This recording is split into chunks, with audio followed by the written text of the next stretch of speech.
Hello, আসসালামু আলাইকুম listener. দেশ ও দেশান্তরের বাইরে থেকে যারা শুনছেন ভূত পোকা ইউটিউব চ্যানেলে সবাইকে স্বাগতম। চলে আসলাম আরও একটি নতুন ঘটনা নিয়ে আপনাদের সামনে।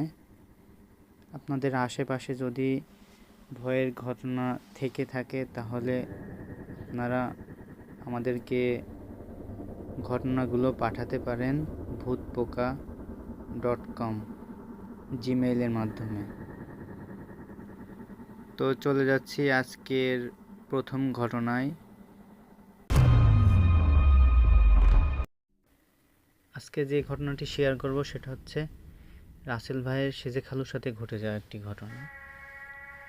তো রাসেল ভাইয়ের নানার ছেলের সাথে রাসেল ভাইয়ের সেজো খালার বিয়ে হয়। ঘটনাটি অবশ্য বিয়ের আগেই ঘটেছিল। চাকরি করার সূত্রে চট্টগ্রামে থাকতেন রাসেল ভাইয়ের খালু। তো চাকরিতে ছুটি পেলে মানুষ বাসায় আসে, অনেক দিন ছুটি না পেলে।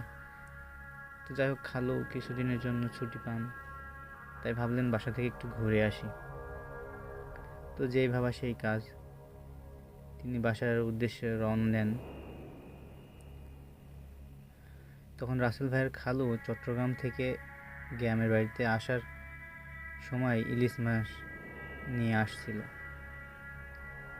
তখনকার গ্রামের অবস্থা অবশ্য এতটা ভালো ছিল না, পায়ে হেঁটেই দূর দূরান্তে যেতে হতো, মাটির রাস্তা ছিল আর কি। তো আস্তে আস্তে অনেক রাত হয়ে গেছিল, আনুমানিক রাত 12টা কিংবা 12:30 মতো হবে।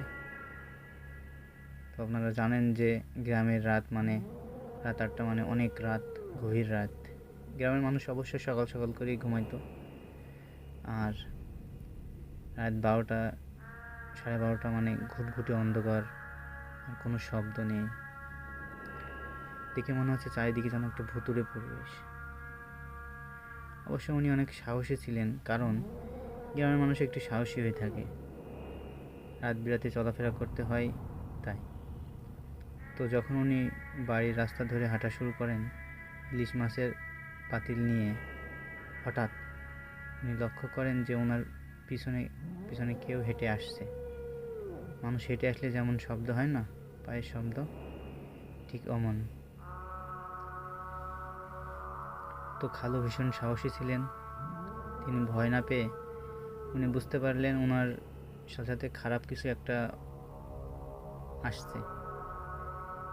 তাই ওনার সাথে থাকা সিগারেট ধরি খেতে শুরু করলেন, কারণ জিন ভূত আগুন দেখলে ভয় পায়, এটা খালু অনেক আগে থেকে ভালোভাবে জানে। যদিও গ্রামের মানুষ এটা সবসময় সাথেই রাখে, রাত বিরাতে চলাফেরা এগুলো লাগে।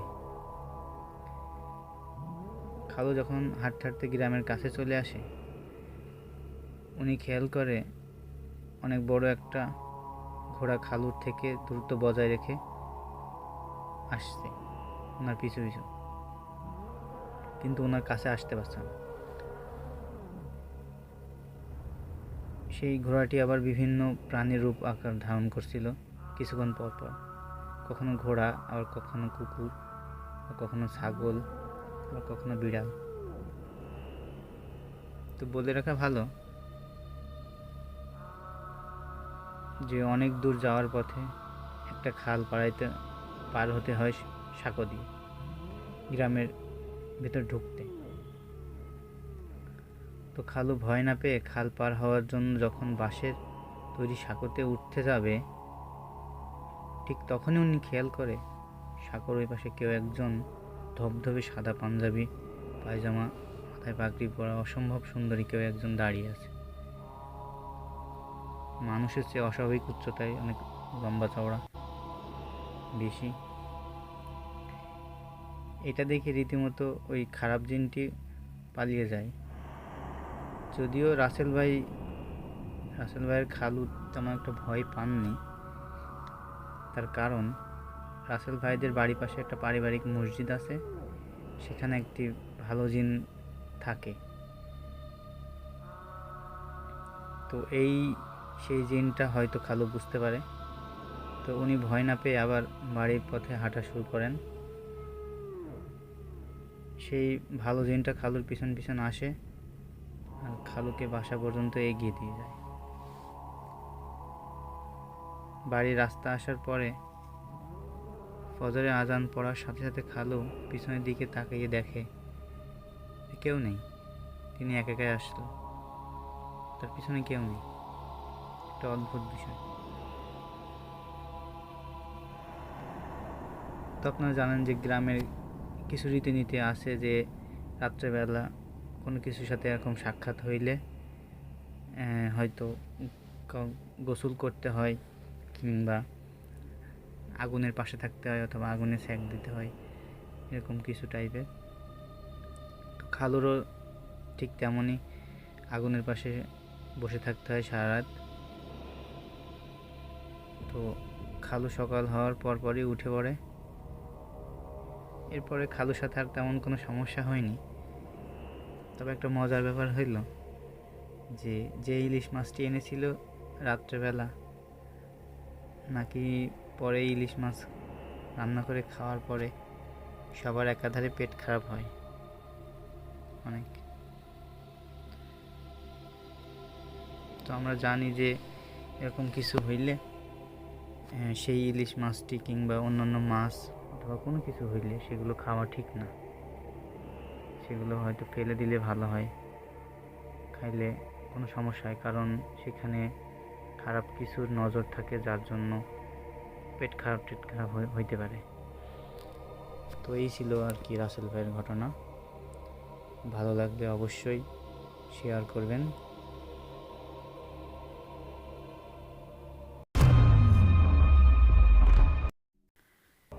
ঘটনাটি পাঠাইছে জিসান ভাই। ঘটনাটি 31st নাইটে রাতে ঘটেছে। এই যে 31শে ডিসেম্বর গেল 2024 সালে এই রাতে ঘটা ঘটনাটি। তো জিসান ভাই আর তার কয়েকজন বন্ধুরা মিলে সাভার এক নির্জন লেকের পাশে বারবিকিউয়ের পার্টি করার আয়োজন করছিল, যেমনটা করে আর কি সবাই। নতুন বছর আসছে, সেই উপলক্ষে ছোটোখাটো খাওয়া দাওয়া আর একটু নাচ গান ব্যবস্থা। তো লেকটা ছিল মানে ঘন আর গাছপালায় ঘেরা, সাপের মতো আর কি আঁকাবাঁকা ছিল। চারপাশে গাছের ডাল থেকে কুয়াশার মতো হালকা হালকা ধোঁয়া উঠছিল, কারণ শীতকাল যেহেতু, তাই কুয়াশা নেমে গেছিল সকাল সকালই বলা যায়। ওনারা সেই দিন নিজেদের মতো করে একটু অন্যরকম পরিবেশ তৈরি করার চেষ্টা করছিল। লেকের ওপর একটা লাইট জ্বলছিল, বাকিগুলো সব বন্ধ করে দিয়েছিলেন জিসান ভাই আর তার বন্ধুরা, যেন এই পাশে কেউ না আসে। আশপাশটা বেশ আবছা অন্ধকার আর ঠান্ডা পরিবেশ ছিল। লেকের পানি ধীরে ধীরে পড়ছিল, একটা অদ্ভুত শব্দ হচ্ছিল। অবশ্য পানির শব্দ শুনতে বেশ ভালোই লাগছিল, কারণ চারপাশে আর কোনো শব্দ নেই, শুধু পানির শব্দ ছাড়া। বেশ এনজয় করছিলেন জিসান ভাই ও তার বন্ধুরা। জিসান ভাই তখন মাছ ধরায় ব্যস্ত ছিল। ছোট ছোট বেশ কয়েকটা মাছ ধরতে পেরেছিল, আর ভালোই মজা পাচ্ছিলেন তিনি। তাই কারণ মাছ ধরতে কিন্তু বেশ ভালোই মজা লাগে। কিন্তু সেই আনন্দের মুহূর্তে ভয়াবহ আতঙ্কের রূপ নেয়। রাত তখন 9টার দিকে। জিসান ভাইয়ের বন্ধু রাজীব লেকের পানিতে চিকেন পিসগুলো ধরছিল। হঠাৎ দূর থেকে দেখলো রাজীব ভাই মাথা ঘুরে মাটিতে পড়ে গেল। জিসান ভাই ও তার বন্ধুরা ভয়ে দৌড়ে যায় তার কাছে, যে কি না কি হলো দেখতে, যে কেন রাজীব পড়ে গেল হঠাৎ করে মাটিতে। জিসান ভাই আর রাজীবকে তুলে চোখে মুখে পানির ছিটা ফোঁটা দিলেন, জ্ঞান ফেরানোর চেষ্টা করছিল আর কি জিসান ভাইয়ের বন্ধুকে। তো কিছুক্ষণ পর রাজীব ভাইয়ের জ্ঞান ফিরে আসলো, কিন্তু জ্ঞান ফিরে সে এমন এক কান্নাকাটি শুরু করলো যে আমাদের বুক ধড়ফড় করে উঠল। তার কারণ রাজীব বলে উঠল যে ওরা আমার দিকে তাকিয়ে হাসছে, ওরা হাত বাড়াচ্ছে। তারপর জিসান ভাইরা কিছুই বুঝতে পারছে না যে আসলে হচ্ছেটা কি, কে হাসছে আর কারাই বা হাত বাড়াচ্ছে। সে আতঙ্কে চিৎকার করতে করতে আবার জ্ঞান হারিয়ে ফেলল। দ্রুত ওকে কোলে নিয়ে পাটি ছেড়ে বেরিয়ে পড়লেন জিসান ভাই ও তার বন্ধুরা। কিন্তু আবার হঠাৎ রাজীবের জ্ঞান ফেরে। আবার রাজীব আমাদের নিচে নামাতে বলল যে আমাকে নিচে নামাও, কারণ রাজীব কোলে ছিল আমাদের। তাই মাটিতে বসে শ্বাস নিতে নিতে রাজীব আবার বলল যে সে যখন চিকেন পিসগুলো ধুচ্ছিল লেকের পানিতে, তখন লেকের অন্য পাশে দেখতে পায় একটা মহিলা হাঁটু ভাঁজ করে ভেঙে বসে আছে। লম্বা চুল, সাদা পোশাক। মহিলাটি রাজীবের দিকে ফ্যালফ্যাল করে তাকিয়েছিল। রাজীব কয়েকবার তার দিকে তাকানোর পর হঠাৎ মহিলাটি হাসি দিয়ে উঠল। সে হাসি ছিল এমন ভয়ানক যেন কানে রাজীবের বাজছিল। এরপর ওই মহিলা রাজীবকে হাতের ইশারা দিয়ে ডাকতে শুরু করে। রাজীব ভয় পেয়ে নিজের কাজে মন দেয়, যেন সে এটা পাত্তাই দেয় না, যেন ভয় পায়নি সে, এমনটা দেখাতে লাগলো। কিন্তু তারপরই তখনই সে দেখে মহিলা ধীরে ধীরে পানিতে একটা হাত ঢুকায় দিল। মুহূর্তের মধ্যে সে হাত রাজীবের পাশ থেকে উঠে এলো আর চিকেনগুলো ধরতে গেল। রাজীব আতঙ্কে সেখান থেকে লাফ দিয়ে পিছনে আসে। এরপর কি হয়েছিল আর রাজীবের মনে নেই। জিসান ভাই ও তার বন্ধুরা তো রীতিমতো স্তব্ধ হয়ে গেল। জিসান ভাই ও তার বন্ধুরা এতক্ষণে ভাবছিল হয়তো রাজীব বেহুশ হয়ে মাটিতে পড়েছিল, কিন্তু এই কাহিনী শোনার পর আর এক মুহূর্ত সেখানে থাকেনি। চিকেনগুলো সেখানেই ফেলে রেখে তাড়াহুড়ো করে সব গুছিয়ে লেক থেকে বের হয়ে চলে আসে ভয়। তারপর একটা ভালো হুজুর দেখে জিসান ভাই ও তার বন্ধুরা সবাই ঝাড়িয়ে নেয়। এরপর আর তেমন কোনো সমস্যা হয়নি।